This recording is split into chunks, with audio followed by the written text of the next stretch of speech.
शांति। आज 11 सितंबर 2025 के साकार मधुर महावाक्य हैं। मीठे बच्चे, तुम सारी दुनिया के सच्चे सच्चे मित्र हो। तुम्हारी किसी से भी शत्रुता नहीं होनी चाहिए। प्रश्न है आज की मुरली का, तुम रूहानी मिलिट्री हो। तुम्हें बाप का कौन सा डायरेक्शन मिला हुआ है जिसे अमल में लाना है। उत्तर है इसका, तुम्हें डायरेक्शन है कि बैस सदा लगा कर रखो। कोई भी पूछे यह क्या है, तुम कौन हो, तो बोलो हम हैं सारी दुनिया से काम की अग्नि को बुझाने वाले फायर ब्रिगेड। इस समय सारी दुनिया में काम अग्नि लगी हुई है। हम सबको संदेश देते हैं कि आप पवित्र बनो, दैवीय गुण धारण करो तो बेड़ा पार हो जाएगा। ओम शांति। मीठे मीठे रूहानी बच्चे सहज याद में बैठे हैं। कोई को डिफ़िकल्ट लगता है, बहुत मूझते हैं। हम टाइट अथवा स्ट्रिक होकर बैठें। बाप कहते हैं ऐसी कोई बात नहीं है, कैसे भी बैठो बाप को सिर्फ याद करना है। इसमें मुश्किलात की कोई बात नहीं। वह हठ योगी इसे टाइट होकर बैठते हैं।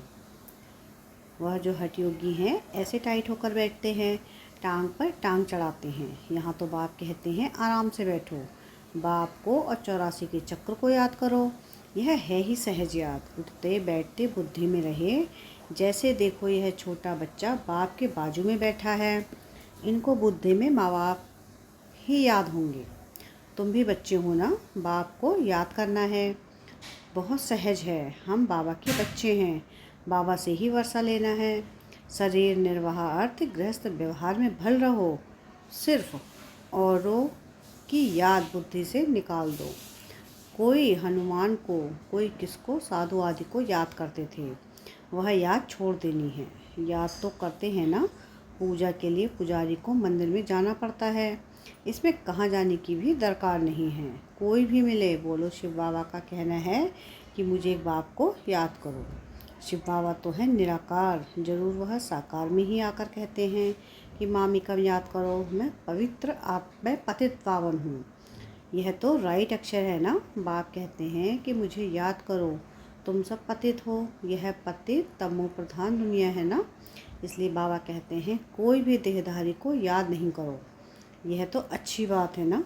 कोई गुरु आदि की महिमा नहीं करते हैं।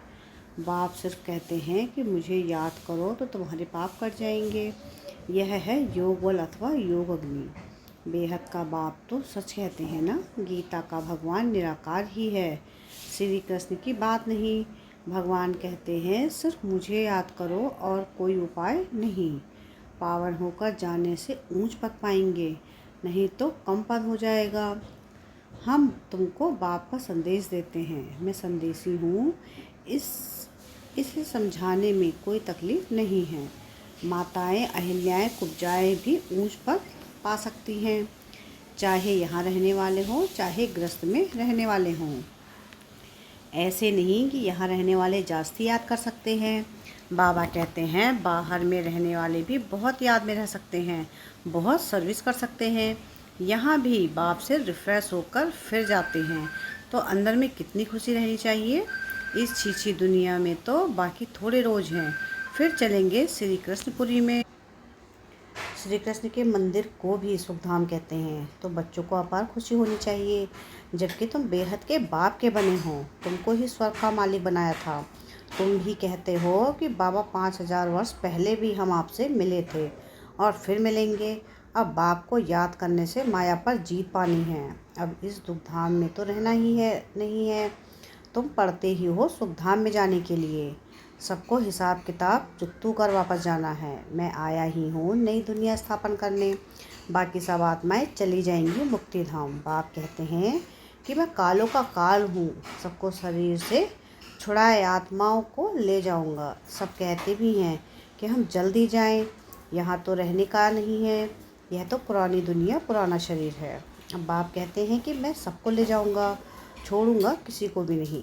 तुम सबने बुलाया ही है, हे पतित पावन आओ। भल याद करते रहते हैं परंतु अर्थ कुछ भी नहीं समझते हैं। पतित पावन की कितनी धुन लगाते हैं, फिर कहते हैं रघुपति राघव राजा राम। अब शिव बाबा तो राजा बनते नहीं, राजाई करते नहीं, उनको राजा राम कहना रॉन्ग हो गया।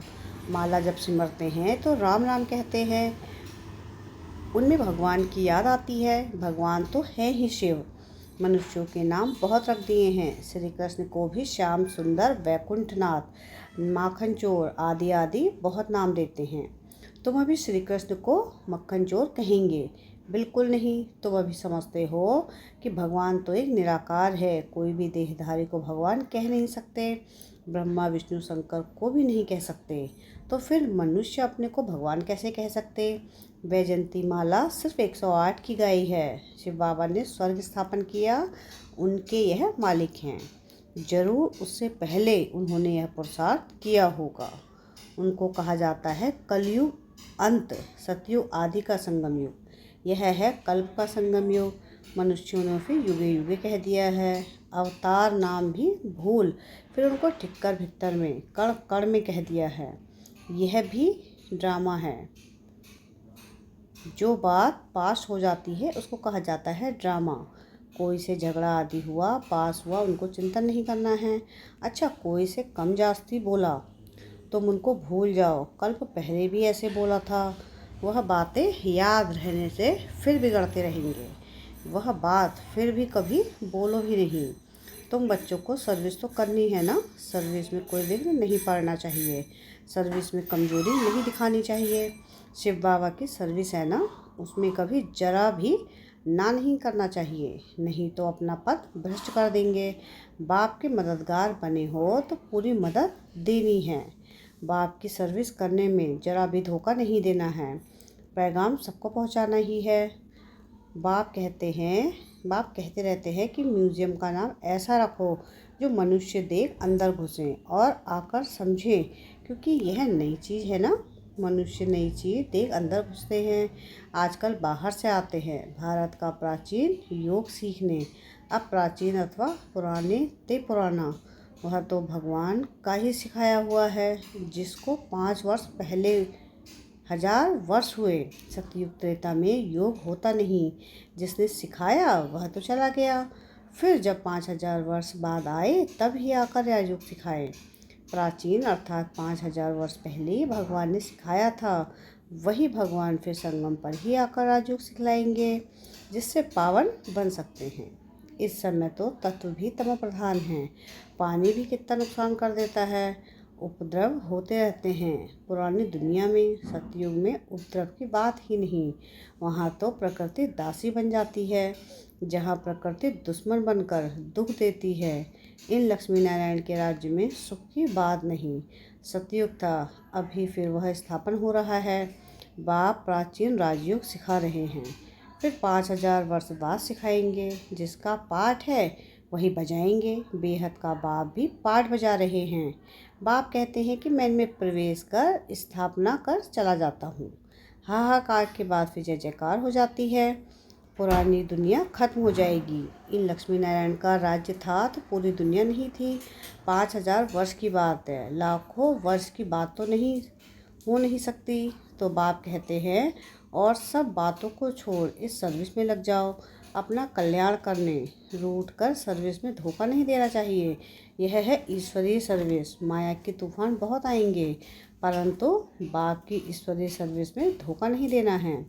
बाप सर्विस अर्थ डायरेक्शन तो देते रहते हैं। मित्र संबंधी आदि जो भी आए, सबके सच्चे मित्र तो तुम हो। तुम ब्रह्मा कुमार, कुमारियाँ तो सारी दुनिया के मित्र हो, क्योंकि तुम बाप के मददगार हो। मित्रों में कोई शत्रुता नहीं होनी चाहिए। कोई भी बात निकले, बोलो शिव बाबा को याद करो। बाप की श्रीमत पर लग जाना, नहीं तो अपना नुकसान कर देंगे। ट्रेन में तुम जाते हो, वहाँ तो सब फ्री है। सर्विस का बहुत अच्छा चांस है। बेस्ट तो बहुत अच्छी चीज़ है, हर एक को लगा कर रखना है। कोई पूछे आप कौन हो तो बोलो हम फायर ब्रिगेड। जैसे वह फायर ब्रिगेड होते हैं आग बुझाने के लिए। इस समय सारी सृष्टि में काम अग्नि में सब जले हुए हैं। अब बाप कहते हैं काम महाशत्रु पर जीत पहनो। बाप को याद करो, पवित्र बनो, दैवीय गुण धारण करो तो बेड़ा पार है। यह बैच श्रीमत से ही तो बने हैं। बहुत थोड़े बच्चे हैं जो बैच पर सर्विस करते हैं। बाबा मुरलियों में कितना समझाते रहते हैं। हर एक ब्राह्मण के पास यह बैच होना चाहिए। कोई भी मिले उनको इस पर समझाना है। यह है बाबा, इनको याद करना है। हम साकार की महिमा नहीं करते हैं, सर्व का सद्गति दाता एक ही निराकार है, उनको याद करना है। याद के बल से ही तुम्हारे पाप कट जाएंगे, फिर अंतमति सुगति हो जाएगी, दुख धाम से छूट जाएंगे, फिर तुम विष्णुपदी में आ जाएंगे। कितनी बड़ी खुशखबरी है। लिटरेचर भी दे सकते हो। बोलो कि तुम गरीब हो तो फिर दे सकते हो। साहूकार को तो पैसा देना ही चाहिए, क्योंकि यह तो बहुत छपाने होते हैं। यह चीज़ ऐसी है जिससे तुम फ़कीर से विश्व का मालिक बन जाएंगी। समझानी तो बहुत मिलती रहती है। कोई भी धर्म वाला हो, बोलो वास्तव में तुम आत्मा हो। अपने को आत्मा समझ बाप को याद करो। अब विनाश सामने खड़ा है, यह दुनिया बदलने वाली है। शिव बाबा को याद करेंगे तो विष्णुपुरी में आ जाएंगे। बोलो, यह आपको करोड़ों पद्मों की चीज़ देते हैं। बाप ने कितना समझाया है बैज पर सर्विस करनी है, परंतु बैज लगाते नहीं। लज्जा आती है। ब्राह्मणियाँ जो पार्टी में आती हैं अथवा कहाँ ऑफिस आदि में अकेली जाती हैं, तो यह बैज जरूर लगाना चाहिए, जिससे तुमको इन पर समझाएंगे, वह बहुत खुश होंगे। बोलो, हम एक बाप को ही मानते हैं, वही सबको सुख शांति देने वाला है।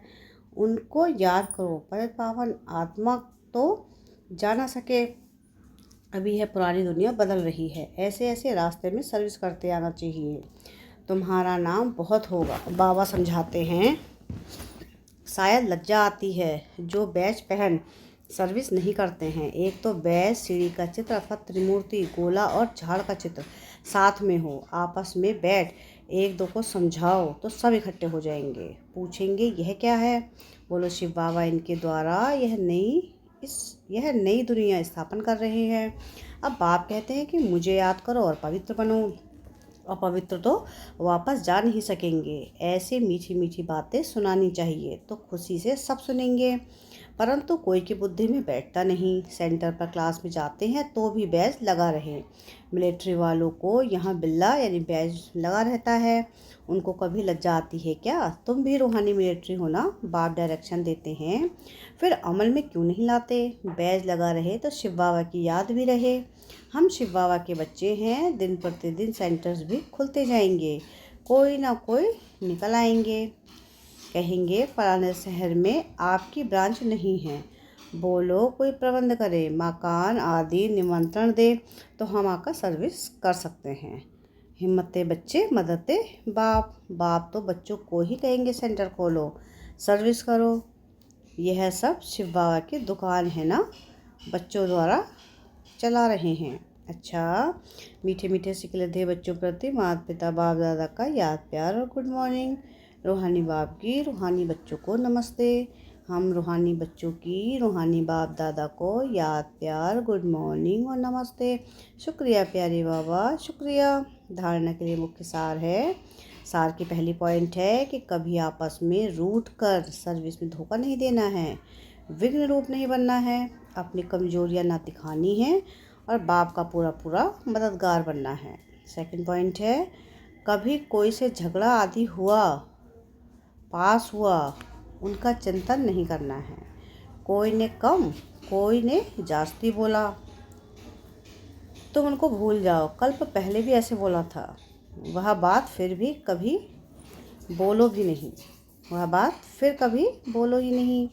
वरदान है आज की मुरली का कि अग्नि के दूत बन सर्व को शांति का संदेश देने वाले मास्टर शांति और शक्तिदाता भव। आप बच्चे शांति के मैसेंजर, शांति के दूत हो। वहाँ भी रहते सदा अपने को शांति का दूत समझकर चलो। शांति के दूत हैं, शांति का संदेश देने वाले हैं। इससे स्वयं भी शांत स्वरूप शक्तिशाली रहेंगे और दूसरों को भी शांति देते रहेंगे। वह अशांति दे, आप शांति दो। वह आग लगाए, आप पानी डालो। यही आप शांति के मैसेंजर मास्टर शांति शक्तिदाता का कर्तव्य है। स्लोगन है आज का, जैसे आवाज़ में आना सहज लगता है, वैसे ही आवाज़ से परे जाना भी सहज हो। अव्यक्त सारे हैं जब अब लगन की अग्नि को प्रज्वलित कर योग को ज्वाला रूप बनाओ। योग में सदा लाइट हाउस और वाइट हाउस की स्थिति का अनुभव करो। ज्ञान है लाइट और योग है माइट।